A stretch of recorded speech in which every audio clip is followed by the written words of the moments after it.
Hi, welcome to ಹೋಮ್ಲೀಡ್. ನಾನು ಇವತ್ತು ಮಸಾಲ ಅಕ್ಕಿ ರೊಟ್ಟಿನ ಮಾಡ್ತಾಯಿದ್ದೀನಿ. ಇದನ್ನು ನಾವು ತೆಂಗಿನಕಾಯಿ ಚಟ್ನಿ ಹಾಗೆಯೇ ಟೊಮೊಟೊ ಗೊಜ್ಜು ಜೊತೆ ತಿನ್ನೋದಕ್ಕೆ ತುಂಬಾ ಚೆನ್ನಾಗಿರುತ್ತೆ. ಹಾಗೆಯೇ ನಾನು ಇವತ್ತು ಅಕ್ಕಿ ರೊಟ್ಟಿ ಮಾಡೋದಕ್ಕೆ ಏನೇನೆಲ್ಲ ತೊಗೊಂಡಿದ್ದೀನಿ, ಹೇಗೆ ಮಾಡೋದು ಅಂತ ನೋಡೋಣ. ಮೊದಲಿಗೆ ಒಂದು ಬೌಲು ಅಕ್ಕಿ ಹಿಟ್ಟನ್ನು ತೊಗೊಂಡಿದ್ದೀನಿ.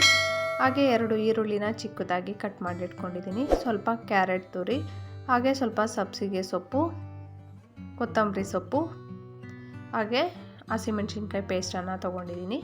ಈಗ ಒಂದು ಪಾತ್ರೆನ ತೊಗೊಂಡು ಅದಕ್ಕೆ ಸ್ವಲ್ಪ ಉಪ್ಪನ್ನು ಸೇರಿಸ್ಕೊಳ್ತಾ ಇದ್ದೀನಿ. ಹಾಗೆ ಸ್ವಲ್ಪ ಜೀರಿಗೆ, ಇದಕ್ಕೆ ಅಕ್ಕಿ ಹಿಟ್ಟನ್ನು ಸೇರಿಸ್ಕೊಳ್ಳೋಣ.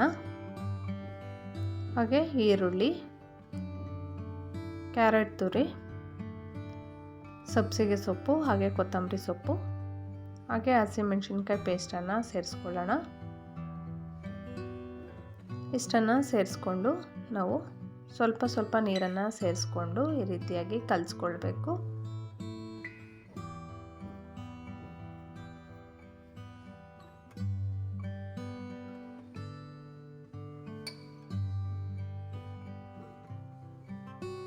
ನೋಡಿ, ಈ ರೀತಿಯಾಗಿ ನಮಗೆ ತಟ್ಟೋದಕ್ಕೆ ಈಸಿಯಾಗಿರ್ಬೇಕು, ಆ ರೀತಿಯಾಗಿ ಹಿಟ್ಟನ್ನು ಕಲಿಸ್ಕೊಳ್ಬೇಕು.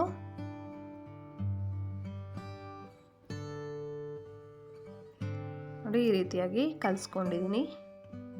ಈಗ ಒಂದು ಬಾಳೆ ಎಲೆನ ತಗೊಂಡು ಅದಕ್ಕೆ ಸ್ವಲ್ಪ ಎಣ್ಣೆನ ಹಾಕ್ಕೊಳ್ತಾ ಇದ್ದೀನಿ.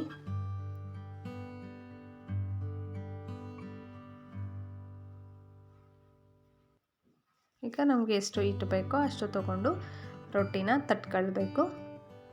ನೋಡಿ, ಈ ರೀತಿಯಾಗಿ ತುಂಬ ತೆಳುವಾಗಿ ತಟ್ಟಿದ್ರೆ ಚೆನ್ನಾಗಿರುತ್ತೆ ರೊಟ್ಟಿ.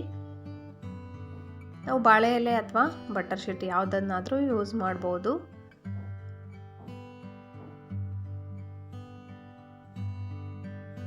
ಈಗ ನಾನು ಸ್ಟವ್ ಮೇಲೆ ಒಂದು ತವನ ಇಟ್ಕೊಂಡು ತವಾಗೆ ಸ್ವಲ್ಪ ಎಣ್ಣೆನ ಹಾಕ್ಕೊಳ್ತಾ ಇದ್ದೀನಿ.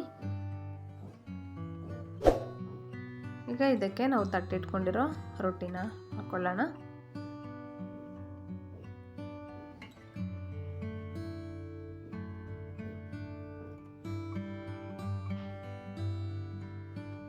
ಈ ರೀತಿಯಾಗಿ 2 ಸೈಡು ಬೇಯಿಸ್ಕೊಳ್ಳೋದು.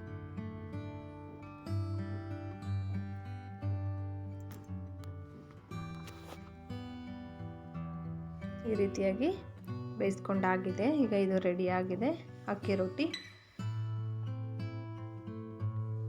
ಈಗ ಇದನ್ನು ಒಂದು ಪ್ಲೇಟಲ್ಲಿ ಎತ್ತಿಟ್ಕೊಳ್ತಾ ಇದ್ದೀನಿ.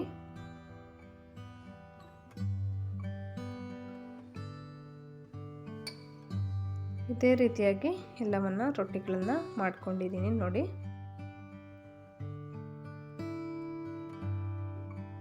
ರೆಡಿಯಾಗಿದೆ ಅಕ್ಕಿ ರೊಟ್ಟಿ. ನೀವು ಒಮ್ಮೆ ಇದೇ ರೀತಿ ಅಕ್ಕಿ ರೊಟ್ಟಿನ ಮನೆಯಲ್ಲಿ ಟ್ರೈ ಮಾಡಿ, ಹೇಗಿತ್ತು ಅಂತ ಕಮೆಂಟ್ಸಲ್ಲಿ ತಿಳಿಸಿ. ಹಾಗೆ ನಮ್ಮ ಚಾನಲನ್ನು ಸಬ್ಸ್ಕ್ರೈಬ್ ಆಗಿ ಸಪೋರ್ಟ್ ಮಾಡಿ.